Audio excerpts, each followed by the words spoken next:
Hello, ladies. Today we are talking about osteopenia and osteoporosis and what we can do from nutrition, supplements, lifestyle, managing stress, and hormone perspective.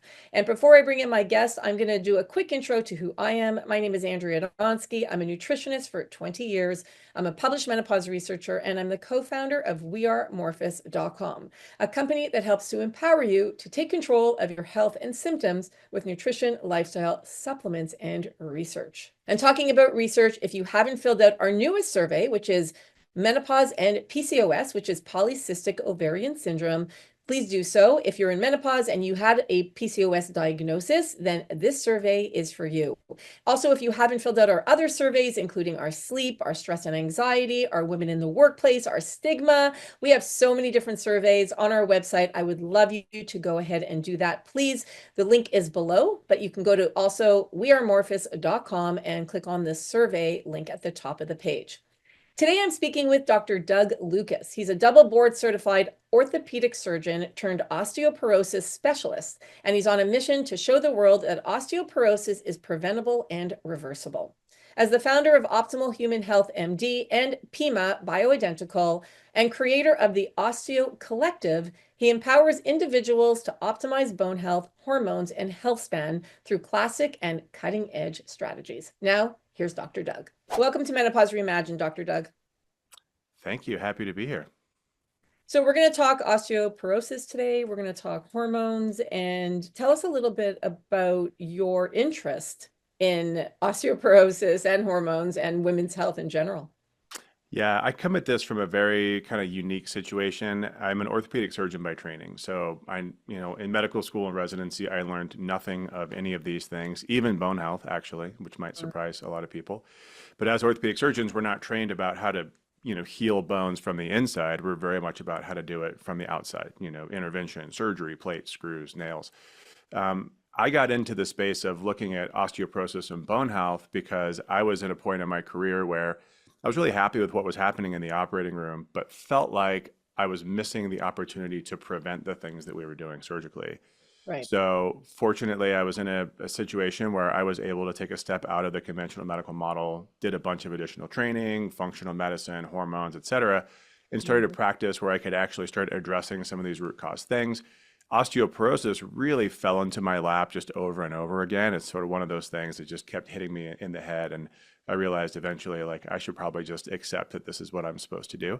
So we started really focusing on osteoporosis. The research is so compelling that we can definitely prevent, but likely for most people improve and even reverse osteoporosis without bone health drugs for the vast majority of people that have the problem.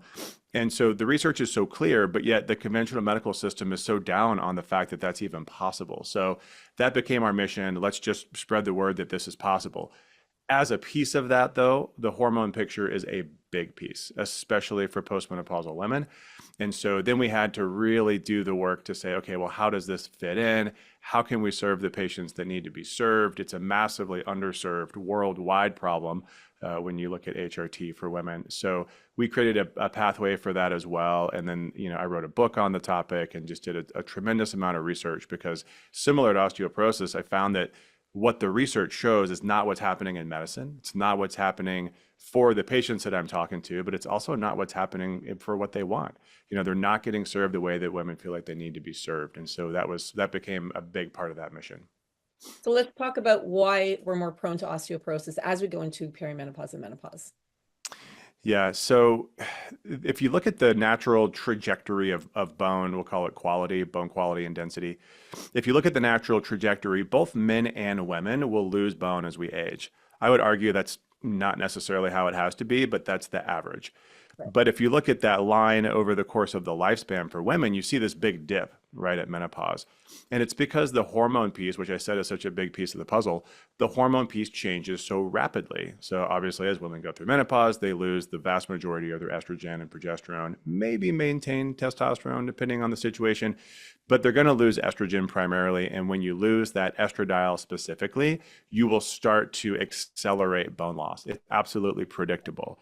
And so there's a lot of things around that. But that's why women are at higher risk as they age past menopause, but then also they have lower bone mass to begin with. So if you compare women to men, or even, different ethnicities within women, there are different expectations as far as how much bone you'll develop in early adolescence and early adulthood. So your peak bone mass for women is going to be lower, and then you have menopause, so you're going to lose it more rapidly there. So you're just at higher risk. Right, exactly. And okay, so you're saying that conventional medicine doesn't look at some of the strategies that you see in functional medicine for prevention. Can you share some of those?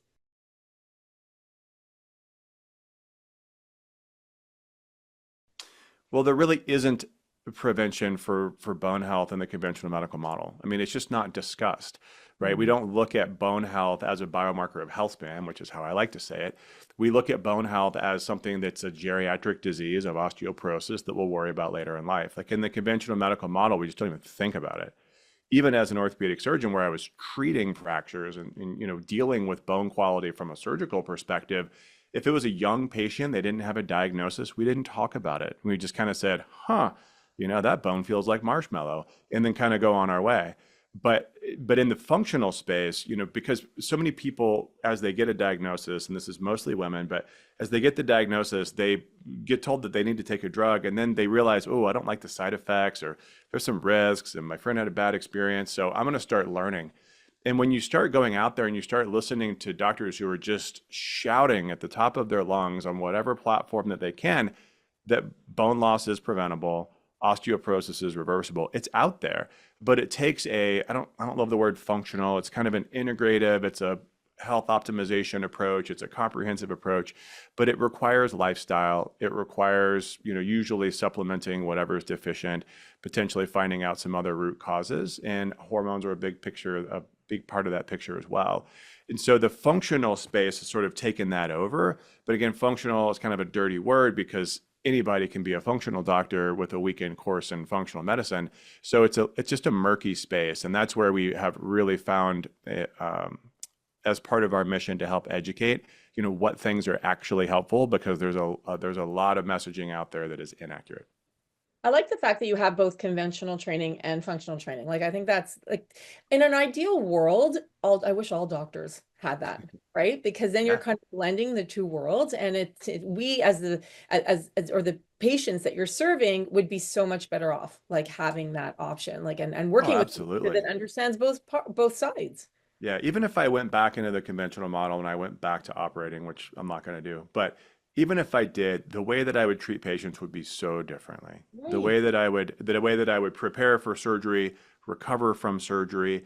I mean, it's just a totally different perspective on how to view the human body. And Yeah. yes, absolutely. But if you were to add, the training I did, it took me 2 years to get through all that training.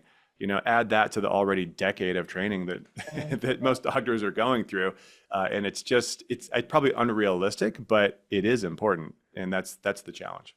It is, and we have, so we have a survey that was published, and it's called Doctor Visits. And what we know is women are dismissed. And so if we actually had doctors that were educated, that's about menopause, but also like holistically and conventionally, I just feel like the treatment options, we would feel more heard. Like we'd spend, anyways, I know that the system doesn't allow for it as well, like in terms of time spent with patients, but I just feel like it would be, the patients themselves would get such different care. So let's go Yeah. back to, in terms of some of the things that we could take. So you were mentioning lifestyle, you're mentioning supplements. Like, what are some of those things that the women, so obviously we can get into hormones as well, but we do have a lot of women who listen to our podcast who aren't necessarily able to or want to or take hormones. So I'd love to actually cover all of it. Yeah, and so we have patients that are using hormones and patients that are not using hormones. And what I will say about the hormone use is that if a woman is a candidate, if she's interested in it, it will exponentially improve all the other things that we're doing.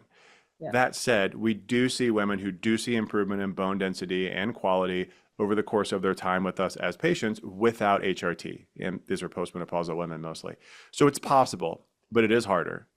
But our approach is rooted in foundation. So you have to understand the nutrition piece, and there's a whole conversation around there. You have to understand the fitness piece, depending on your starting point, like what does that mean for you? Yeah. There has to be some form of resistance training, some kind of impact or simulated impact in there. And then we have to get a grip on what's happening from a stress perspective. So many of us, and especially women in the perimenopause and postmenopause timeframe, struggle with this like just crippling stress, anxiety, overburden, overload of all the things that are happening in their life.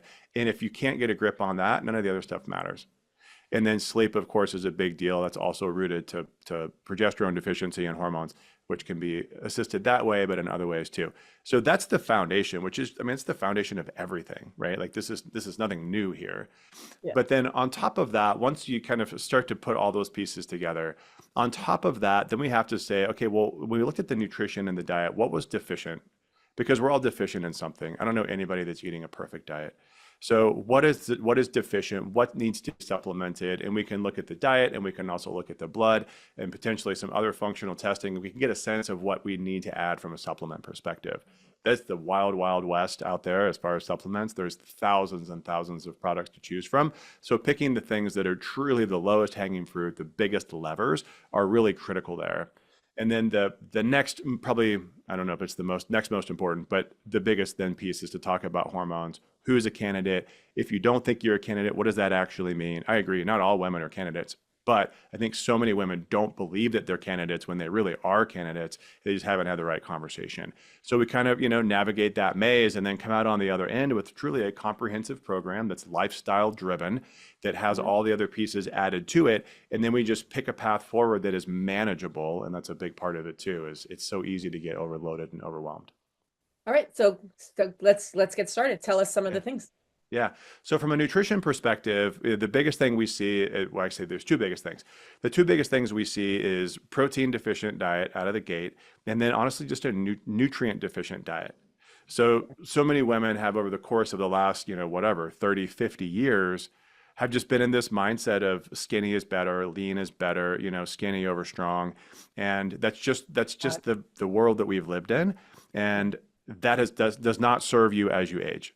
And so many women we see will come in literally eating, 600, 800, 1200 calories a day, and that's just not enough. So we need to take a look at that and say, okay, what's your starting point? How can we increase your energy availability? Because if you want to build muscle and bone, you need energy, right? If you want to have good gut function, you need energy. So we start there. Protein's a big part of that. Universally, everybody that comes in with osteoporosis is protein deficient in their diet, just across the board. I've never seen it any other way. So we have that conversation, then we start marching up their protein, to the best of their ability. And it's hard for a lot of people, but those are the two most critical things. And I'll maybe stop there. Any questions on that? No, actually, you're just kind of preaching to the choir in terms of, like, we talk about that all the time. So, and I'm a nutritionist, so I've been a nutritionist for 20 years. So protein and talking about, making sure we're getting whole foods, making sure we're getting enough nutrients. It's all things that I 1000% believe in. So no, continue. I love it. Yeah, and it's so, when I look at osteoporosis, it's so obvious to me that really osteoporosis is just a sign that these things were happening for a long time, right? Like I look at osteoporosis as a metabolic imbalance of bone. And if you are constantly in a breakdown state, constantly dieting, constantly undernourished, constantly over-exercising, over-stress, like all those things, you're going to be in a breakdown catabolic state and you're going to lose bone and muscle. And it just is, it's so obvious. So then to Also, reverse it. I'm going to interrupt you. Sorry, just right there. But remember also, like, a lot of the women who are right now in the thick of it are Gen Xers. So we came from that generation of, don't eat fat. It should be low fat. It should be this. Be careful. Like, watch the cat. Like all of it, right? So it makes sense that a lot of the people now who the thick of it who are we're going through it are the Gen Xers, and obviously the baby boomers too, but like the Gen Xers are, so it makes sense when you tell me that a lot of people come into your office with this type of mindset, but it's changing. So that's the good thing. Like we know now, we know that we need to be eating fat. We know that we need to have more calories because, everything you're saying, like I do believe that women's mindsets are changing around it. So anyways, sorry to interrupt you, but continue. Yeah, no, and it's so true because I'm in that same group, right? And I grew up, I kind of mock my own, my mother listens to all these, so, sorry, mom. But I mock my own upbringing because I was raised in a household where it was literally everything was fat-free, right? It was fat-free ice cream, frozen yogurt, Snackwell cookies. As long as it was fat-free, it was fine. Right? I have pictures of myself eating like the Snackwell, but also like the fat-free Jello. Like I literally have a picture in my office and I'm like, oh my gosh, like shelves of it. But yes. Yeah, I know it's wild. And then like I actually have low bone mass. I have osteopenia myself, and I think it's because I never had good bone density in the first place because I wasn't consuming fat soluble vitamins. My family has a lot of obesity, so I was always dieting as like a kid and an adolescent. I was in weight like dependent activities. And so yeah, I mean I kind of fall into the same category, even as a now a 6'1", almost 200 pound, amateur athlete kind of guy.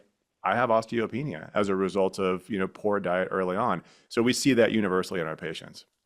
Hmm, that's so interesting. Okay, so you've Yeah. got the nutrition Yeah. part. So So that's the nutrition piece. And then the other thing I want to say about nutrition is so many people get caught up on the, like what's the best diet? Is it like a paleo? Is it a vegan? Is it a carnivore? Is it a Mediterranean? And like, I've just stopped saying any of those words because whatever your beliefs are, like we can make that work as long as your beliefs include eating adequate calories and adequate protein, right? I Like love I that. can I can That's help anybody through anything, and people are so just devoted to that belief system, and that's fine.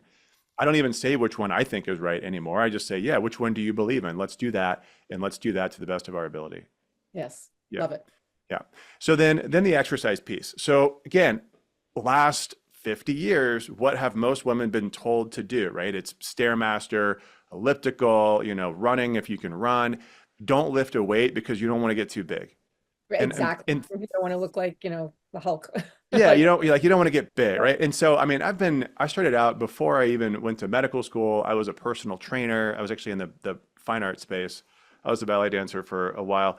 And in that space, the women were just so focused on being lean, they wouldn't want to lift weights because they were afraid to get big. Even then, yes. I called them out and said, "Prove me wrong here, but I bet if you lifted as heavy as you could, you're not going to get Not big." gonna get And there.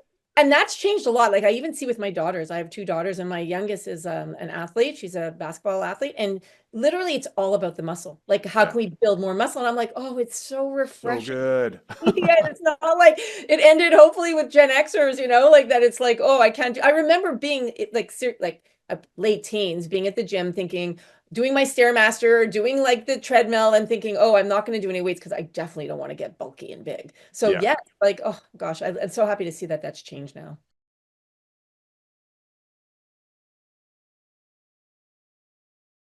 It is totally changing, and our patients are adopting it. And I've yet to have anybody prove me wrong. I've never seen a woman take a picture and send it to me and be like, "Look, see, I got too big," Yeah, yeah. because you just look better. More muscle means you just look better. You just look fit. Mm. So yeah. So anyway, that's the huge thing is to say, okay, well, now that you are in this place where you want to build muscle and bone, let's flip that switch. Let's start to do the things, but let's meet you where you are. And this is the hardest piece because we do this all through telehealth. So how do we help, especially women in their 60s, 70s, and 80s who've never lifted a weight in their entire life? How do we help you start doing resistance training from that starting point? And that's a challenge that we've been facing. Right. Fortunately, the younger, the more resources, the easier this gets, but you have to start doing resistance training because you can think of it just like this is we have become so sedentary as a population, right? We're in front of our computers, we're at workstations. I mean, whatever it is, unless you're a manual laborer, you're sedentary. There's no way around it. Even if Yeah. you work out really hard, you're still only working out for an hour, right? Like I look Yeah. at my own lifestyle and like my own deficits, and I think, well, like I train hard, but then I'm sitting at my desk for the rest of the day. Yeah. So there are other things I need to start adding in because of that. But we're so sedentary that we have to do resistance training in order to maintain our muscles and bone. There's just no question. Yeah. So the resistance piece is really important. And then there's the impact piece, and this is a really misunderstood piece, because if you look at the stimulus for bone, like bone growth, just lifting weights isn't enough. There are some studies that show that you can maintain maybe bone density with resistance training, but it's usually pretty specialized resistance training. In general, resistance training for muscle, impact for bone. And so you need to have some kind of impact. This gets really tricky because that same population of people, and especially women who've never lifted before, if they start jumping off of stuff, they're going to get hurt. So we have to say, what does impact mean? How do we do it? What's the difference between like a heel drop and a box jump or an assisted, hang drop? Or maybe don't even do that at all, and maybe it's some kind of simulated impact, like a power plate vibration device or osteogenic loading or something like that, where you can kind of mimic impact without the impact. But Right. you have to have both of those pieces usually. Now, sometimes people will prove me wrong, but generally you need both of those pieces to actually build bone. Hmm. And what comes to mind for me, especially with the impact part, is that like, yeah, like my knee, or like if I jump too much, like my knees are going to start bothering me, or even like the pelvic floor, Yeah, right? yeah. The whole genitourinary syndrome of menopause. So then I think, okay, if I'm going to start like bouncing up and down, like what is that doing to my pelvic floor? So these are things. So can we explore it a little bit? Because I think it's an important piece, but yet how does it factor in and how do we tailor it to women who are in menopause?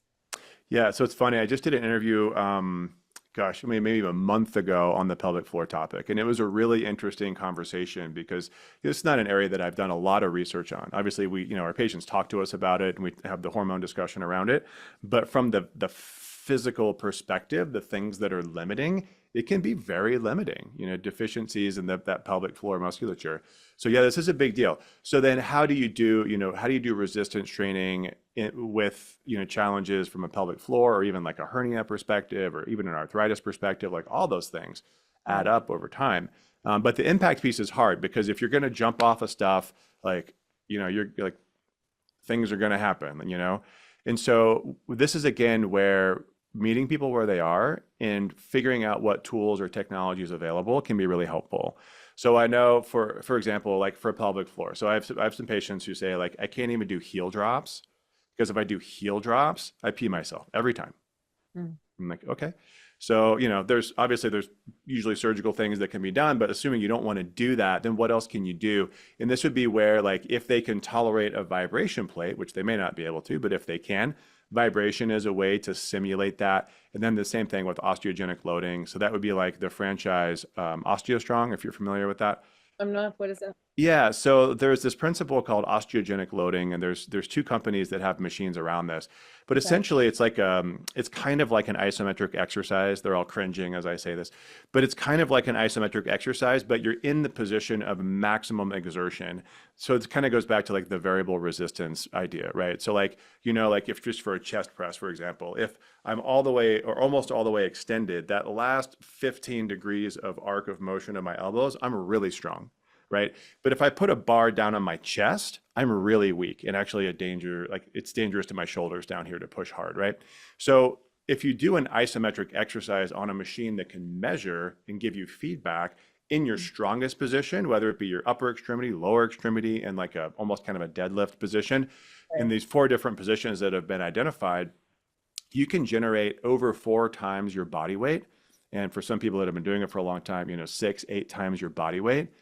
You need, in theory, over 4 multiples of your body weight to actually stimulate bone growth. So Mm. then, yeah, you'll never do that with resistance training, right? Like nobody here is going to do 4 times their body weight in a back squat. It's just not going to happen. Right. But you can do it if you're in the strongest position and you're pushing against something that can give you that feedback. So that's the idea of osteogenic loading. You only Okay. have to do it once a week and it Okay. takes about 10 minutes. Like it's a really cool thing.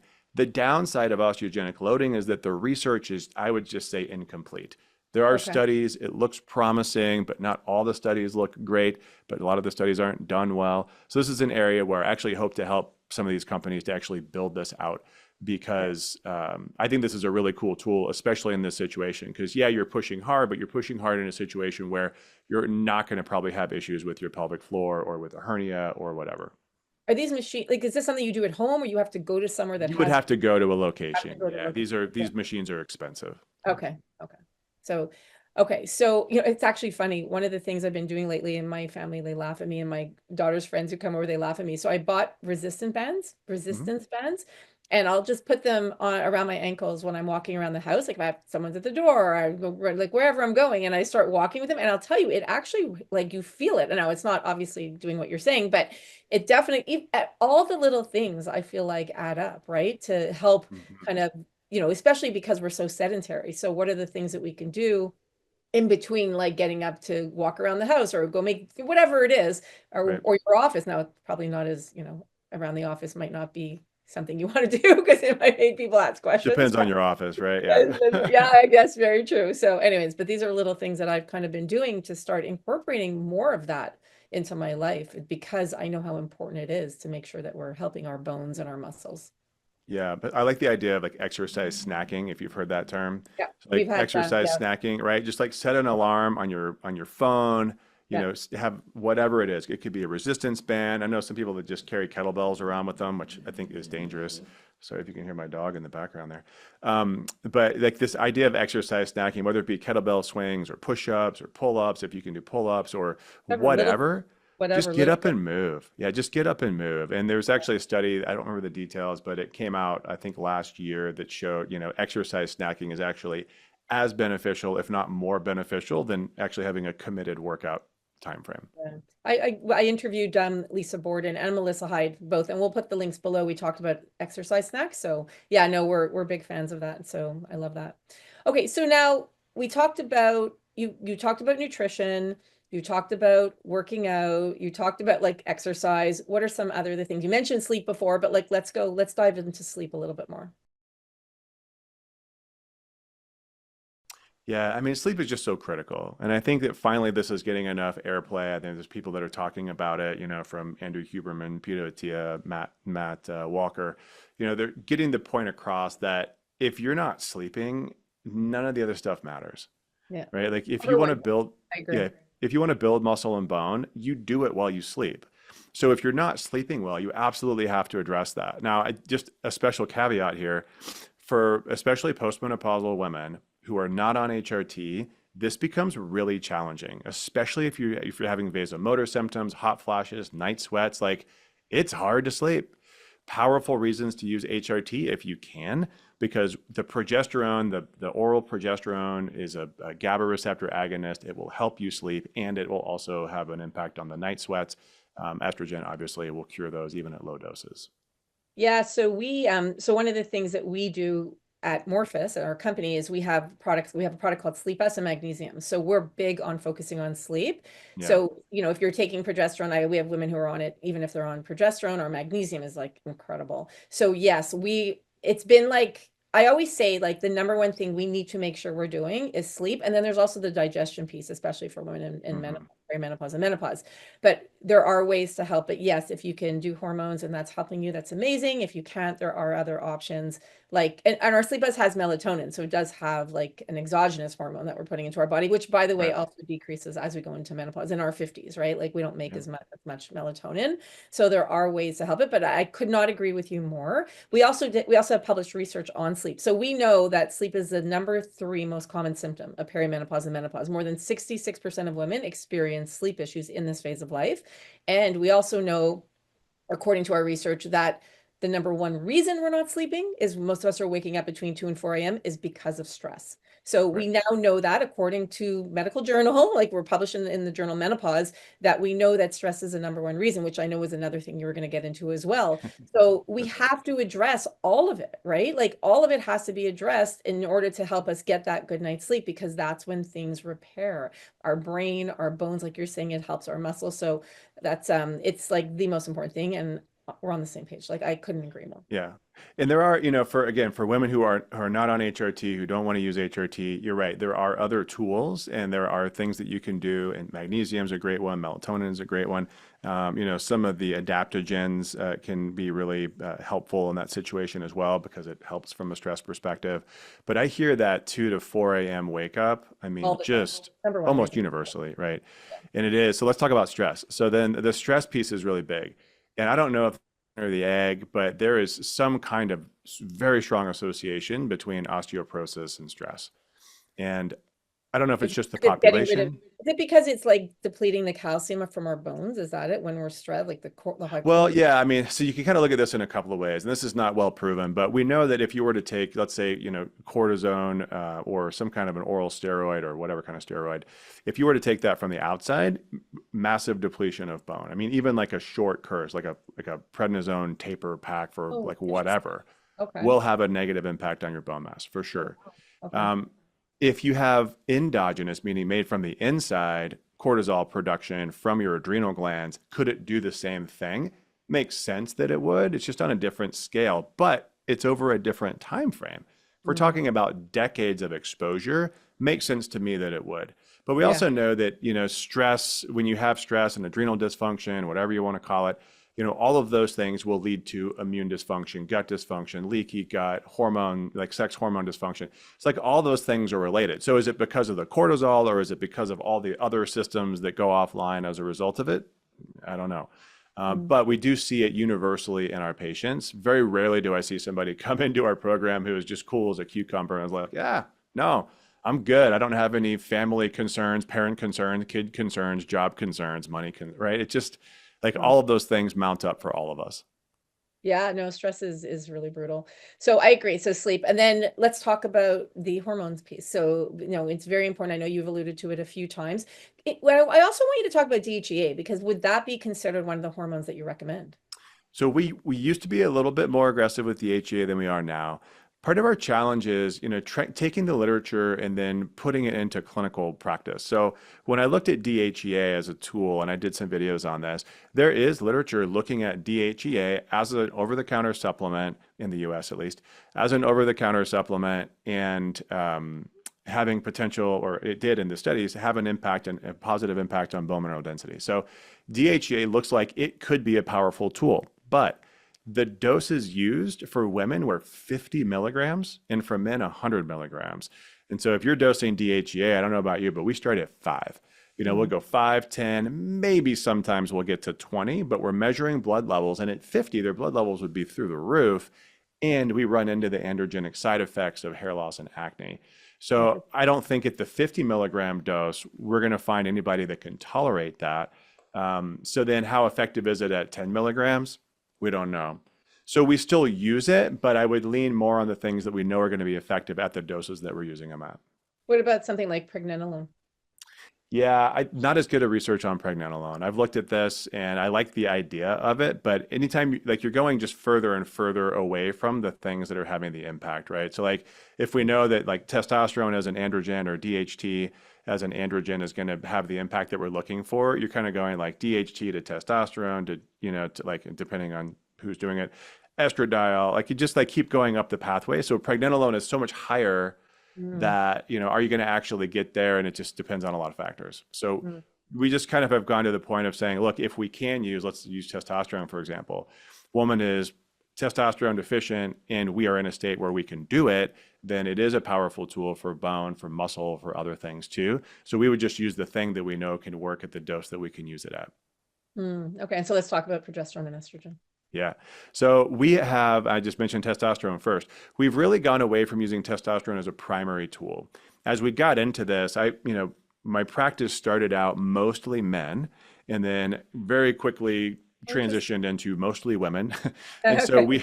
we started out using more testosterone because our providers were just comfortable with it. We were using testosterone in a lot of our men. And so as women came on, of course, then at that point too, they were younger and testosterone deficient on labs and symptomatic. So we would use testosterone.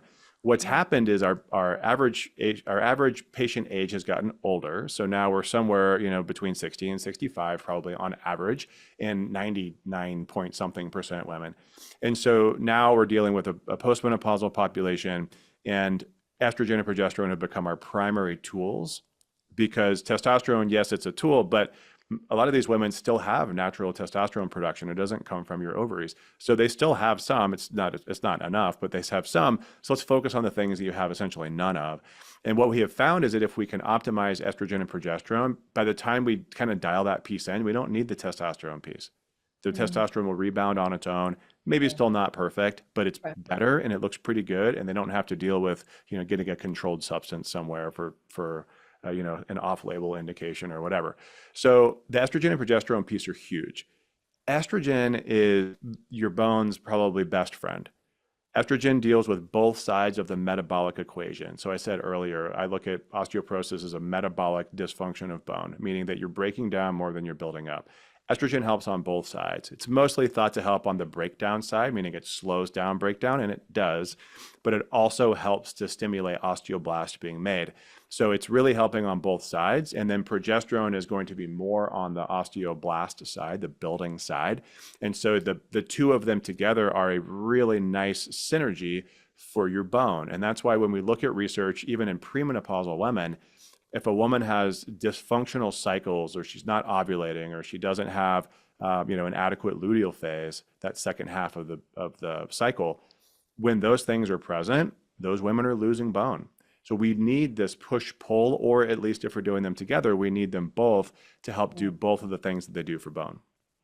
And then what type of hormones do you like? I know you do bioidentical. Let's talk a little bit about what what is your definition of bioidentical hormones? Yeah, that's a great way to ask that question. So my definition of bioidentical is just simply it's the same thing that your body makes to our best ability to make it, meaning that estradiol is estradiol, testosterone is testosterone, progesterone is micronized progesterone, but it's still progesterone. So we don't use any synthetic progestins. Those are the synthetic progesterone molecules that have a massive market share. It's When we amazing use to me that they still do. Given that, like the research and like it's wild to me that they don't use natural progesterone. Like how come? So that's a great question. So I think the reason why there's so much of the market share and the dominance of these synthetic progestins is that it's the pharmaceutical companies have gotten really good at creating these molecules which are patentable. We know that micronized progesterone, estradiol, you can't patent those molecules because they're naturally occurring.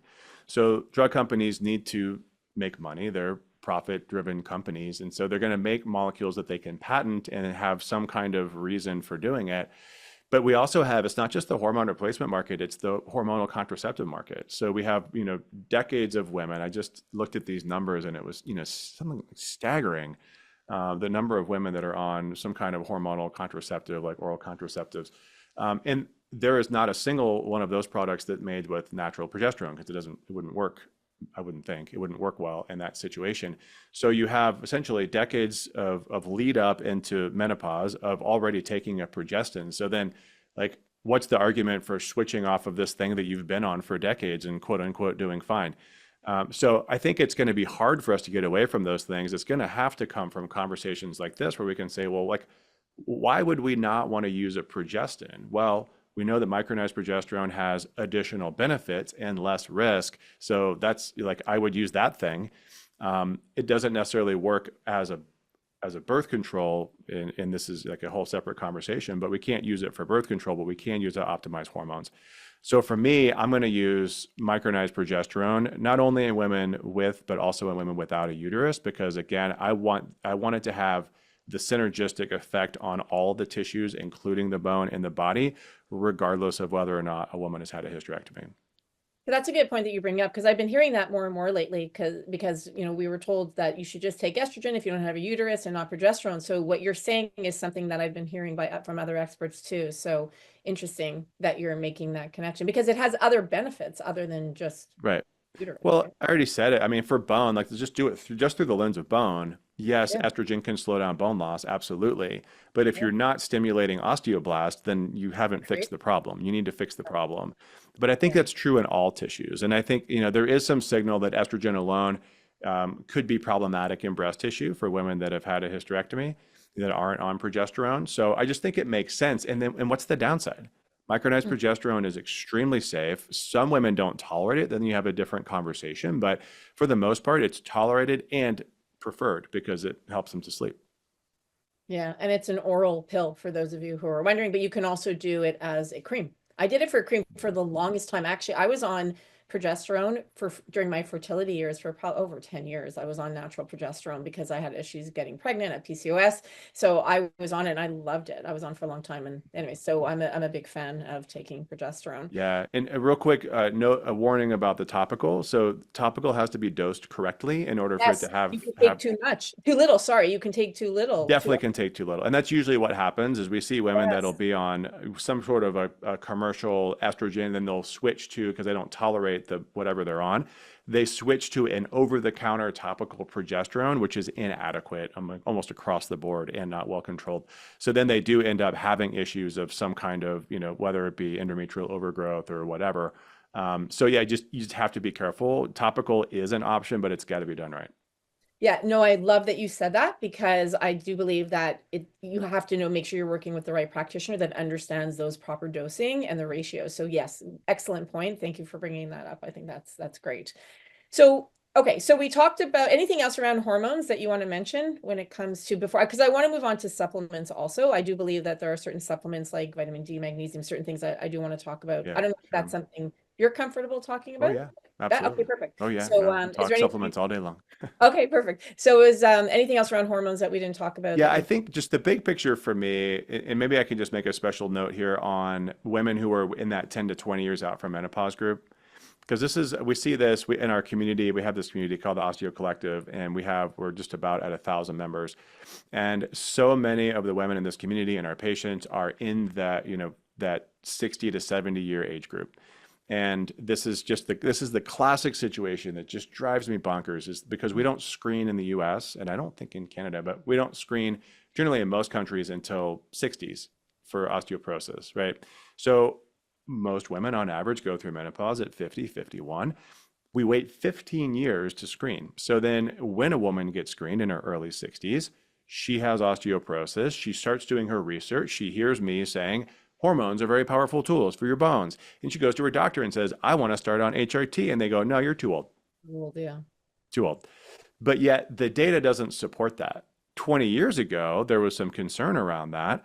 But now, if you look at even with the WHI data, which I'm sure you've talked about a lot, Yeah. even in the WHI data, the 20-year follow-up, it showed that in the group that was 10 to 20 years out from menopause, yes, it was riskier than the previous 10 years, meaning if you started it within 10 years of menopause, but it was Yeah. not riskier than placebo.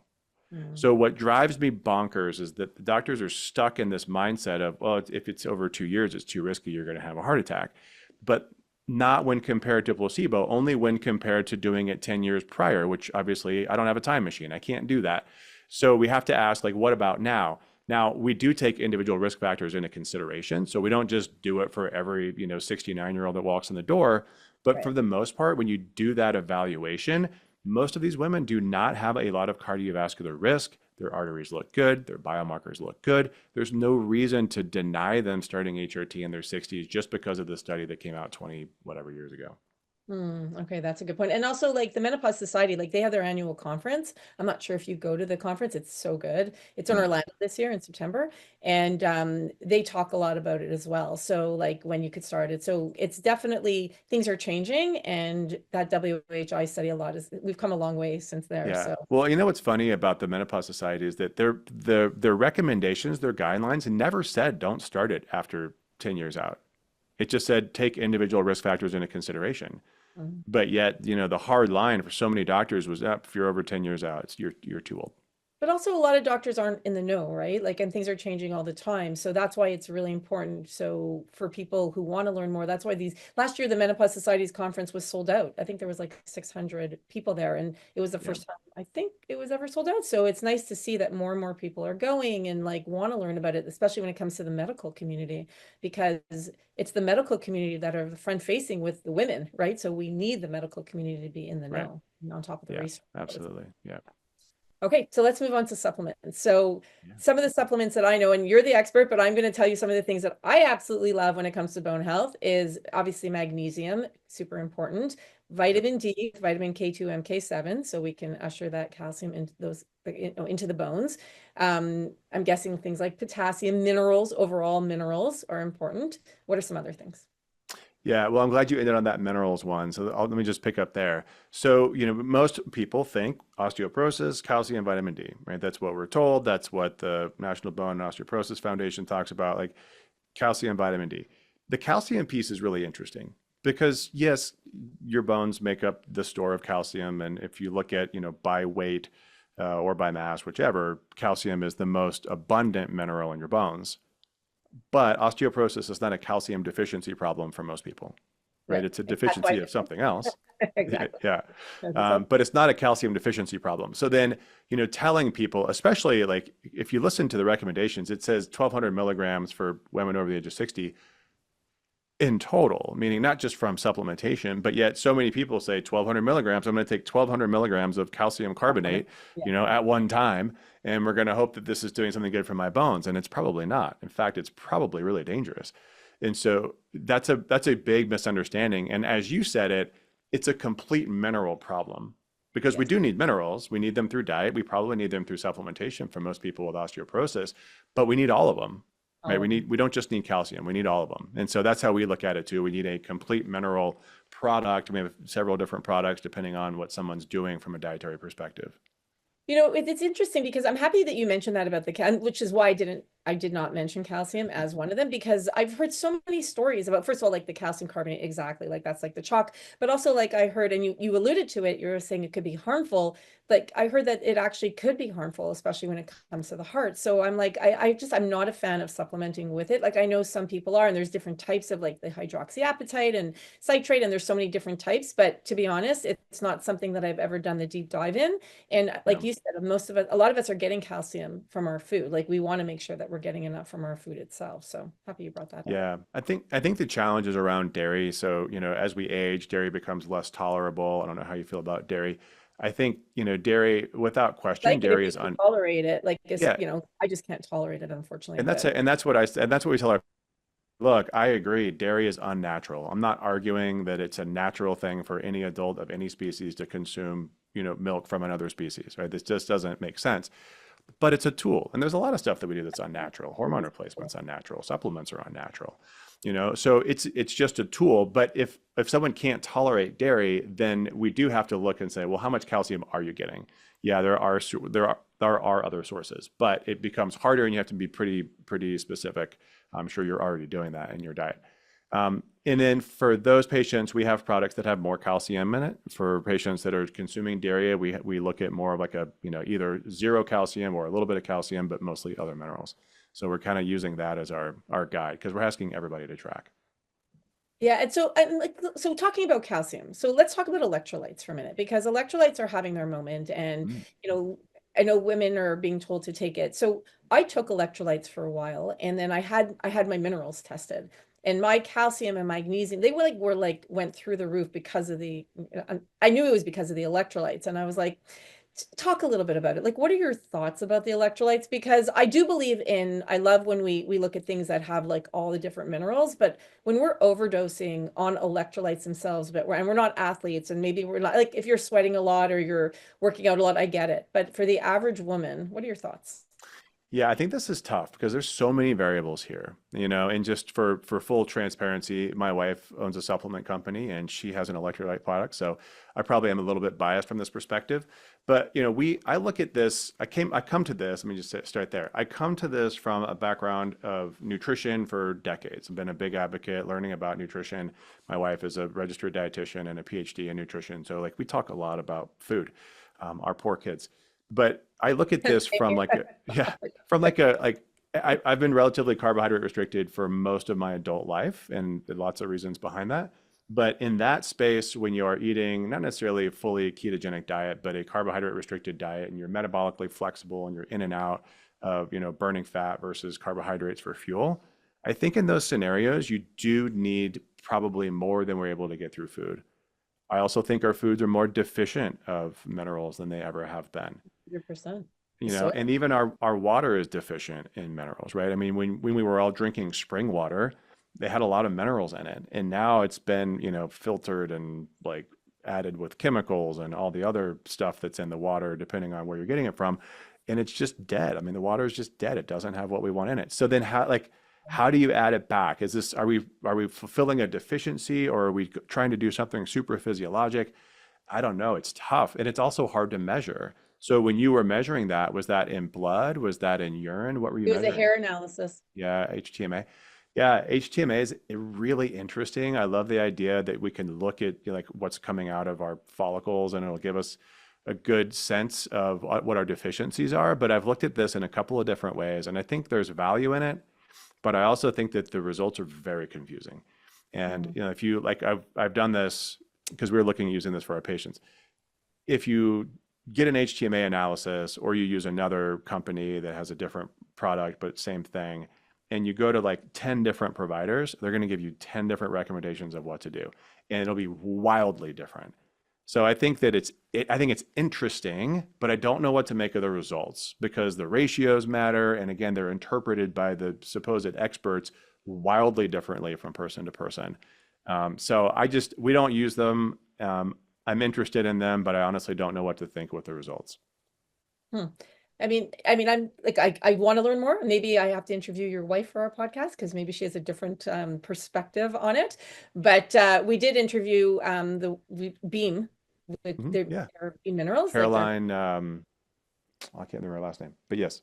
Yeah, Caroline, she's awesome. So she was on our podcast. So we talked about the importance of minerals, and the women in our community really love them. So I think that if you're getting a mineral, like taking them all together, especially outside of magnesium, I do believe that we need a lot more magnesium. And the research on magnesium is so phenomenal, like for brain health and for everything, like and all the symptoms. So I think outside, like putting magnesium aside, also for the bone health, I do think taking minerals in their form where you're getting all of them, I think is pretty awesome. So anyways, but yeah, no, I'd love to learn more from your wife to find out. I'll introduce you to her. Yeah, she's looked at this a lot because just from a like carbohydrate restricted perspective, just adding additional sodium, plus so many people are on a sodium restricted diet that don't need to be. Yeah, they should, yeah, I agree. Yeah. So it's like, okay, well, how do I add that sodium? And people that are just like afraid to use a salt shaker, like, okay, like we can add some of these things. And potassium also hard to get through diet, so it's another one that's great to add in through. So important too. Yeah. So anyways, so I definitely agree with that. All right. So anything else other than the ones that we talked about as far as supplements for bone health? I'm talking in particular bone health. So we kind of look at this in a couple of different buckets. So our company, the company we just got acquired, but our company was called Optimal Human Health. And the idea was health optimization. So we would kind of have our foundational stuff, like you mentioned a lot of that, right? Like D, K, mag, omega-3s, if you're a fan of omega-3s. But like, yes. yeah. So we can talk about that. So like this foundational stuff that most people are going to need from one angle or another. And then we have the bone specific stuff. And this is where like the research is kind of cool. Like there's some cool products out there, like French maritime pine bark extract is one. Another way to do. We sold it for a very long time. Actually, unfortunately, we just stopped selling it. We're going to bring it back another capacity. I'm a massive fan of pycnogenol. Yeah. They have like 40 years of research. Like It's one amazing. of my absolute favorite ingredients. Yeah. So that one, the product we're using is Lipitrol Ox, and it's just just a specific product, and we like it because we're always trying to like if we can possibly check multiple boxes with a supplement, and so we know that herb is good at lowering oxidized LDL, big risk factor for heart disease. So if our patient has osteoporosis and high oxidized LDL, boom, like what a great product. From a bone health perspective, we know that it's actually having an impact on osteoblasts, and as an independent intervention can improve BMD. So wow, like this is great.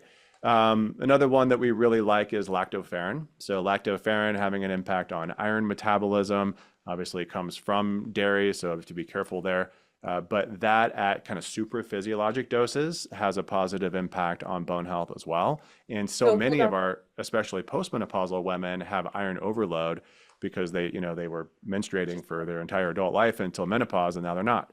And so now they don't know what to do with their iron. I was just going to say that you got to be super careful. So tell me a little bit about lactoferrin. So like I've just heard about it recently. Someone was talking about it. So we have to be super careful when we're in menopause that our ferritin levels, our iron levels don't go up. So tell me a little. Yeah, so iron metabolism is such an interesting thing. And I am not here to say that I'm the expert and I have it figured out, because if you ask most doctors to interpret iron panels, they'll be like, no, I'm not going to do it, because it's so confusing, because there are just so many different perspectives on it. But what we're looking for is, you kind of just mentioned it. So if ferritin is elevated, so ferritin is the storage form of iron, actually really shouldn't be very high in blood. But if it's very low, then you probably have an iron deficiency problem. But if it's very high, it's either because of acute inflammation or you've got an iron overload problem. So then you have to kind of start looking at all the different things, like how much iron do you have in blood? What's your iron binding capacity? What's happening with your red cells? Like it gets really complex really fast. But you can kind of split it up into kind of two groups, like you're iron overloaded or you're iron deficient. Some debate on whether or not iron deficiency really is iron deficiency, but iron overload is pretty clear. So if someone's iron overloaded, if they can, we actually recommend phlebotomy, like giving blood, getting rid of blood. really common in men, it's not so common in women to be recommended to do that. But what we're seeing is that it doesn't really budge. And the only way to get it out is to bleed it out. And Yeah. so that's one way to get it out. Lactoferrin is interesting because it does help to lower ferritin. We see this pretty consistently in our patients. The mechanism's a little bit squirrely though, because it also can increase iron absorption in the gut. So Mm. from one side, you're saying, well, that doesn't make sense, but then it helps with the iron metabolism on the inside. So it's almost like you want one without the other. Some people would say like, don't take it around, especially heme iron. It's like, don't take lactoferrin and steak at the same time.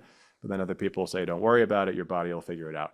I don't know really to think about that. We have people generally take it at night away from other food so that we can kind of skirt around that issue. But I do see benefits from a biomarker perspective, from an iron perspective, and again, individually, both lactoferrin and milk basic protein, which is lactoferrin and lactoperoxidase, both of those products as a supplement have been shown to increase bone mineral density in studies. Interesting. Yeah. I know it's like I mean, I've been in the health world for a long time, like 25 years, and like I love it, but then there's like so like when you're saying, like it's like complexities and all these things that can kind of, but at the end of the day, it's like you listening to the information, all of you who are listening, figuring out what works for you, speaking to someone like Dr. Doug, if you have like osteopenia or if you have osteoporosis or you want to prevent it. I mean, these are important conversations to have and to understand how we can help ourselves, right? Because we do know that we're more prone to osteoporosis as we go into perimenopause and menopause. So it's really important. So maybe just share some of the stats. Like we know when I had Melissa on, she was talking about, when if you have osteoporosis or you break your hip when you're older, I mean, the stats are pretty grim in terms Oh, of like, terrible. yeah, Yeah. like of quality of life. Yeah, so here the numbers as they're laid out, and there's some variability here, but in general, you can kind of divide it up into thirds. So hip fractures specifically, a third of hip fracture patients will perish within 12 months. They're dead. A third never regain independence, meaning that if they were independent before, they're not now. Now they're living in an assisted facility. They do not have the same lifestyle they had before. I Yeah. think what's misleading is that third that quote unquote regain not the same. I remember of all the, I don't know how many hundreds of hip fractures I fixed, but of all the hip fractures that I've fixed, I can only think of one patient who bounced back. I mean, bounced back, went home, kept working, but I want to say she was in her early 50s. So she was pretty darn young to have had that injury in the first place. So something was weird there.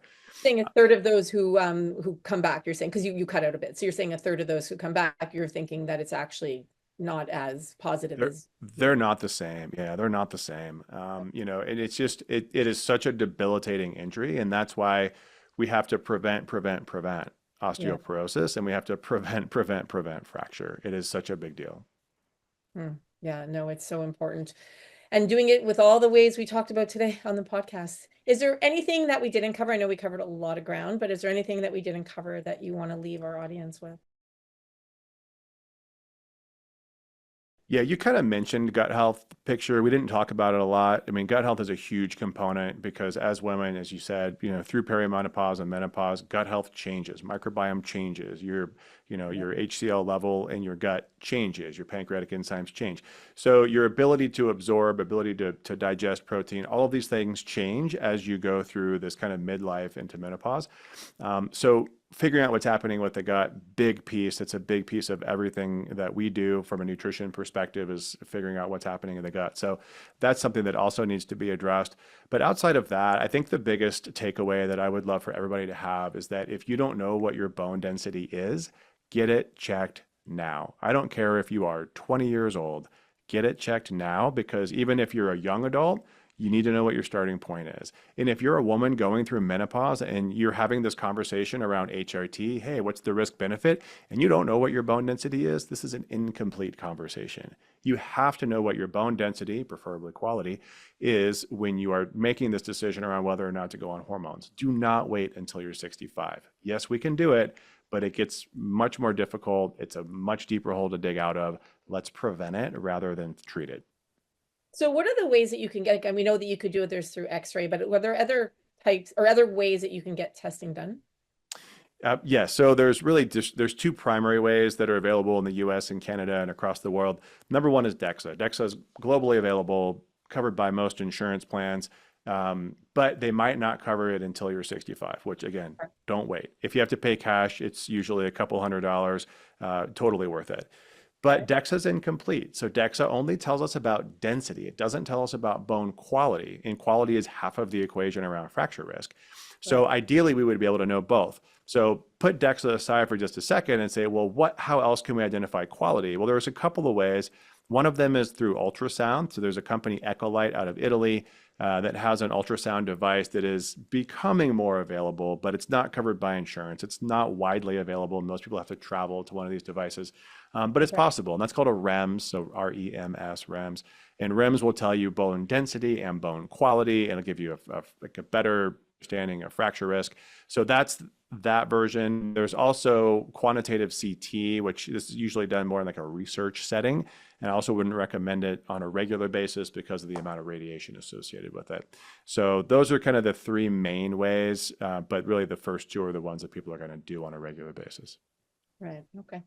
Thank you so much. So how could people find out about you? You said that you're online, so you're virtual, so people can see you anywhere in the world, or is it US only? Yeah, so from a patient perspective, we're US based just because of licensing, but we do have an international community. So I'll start there.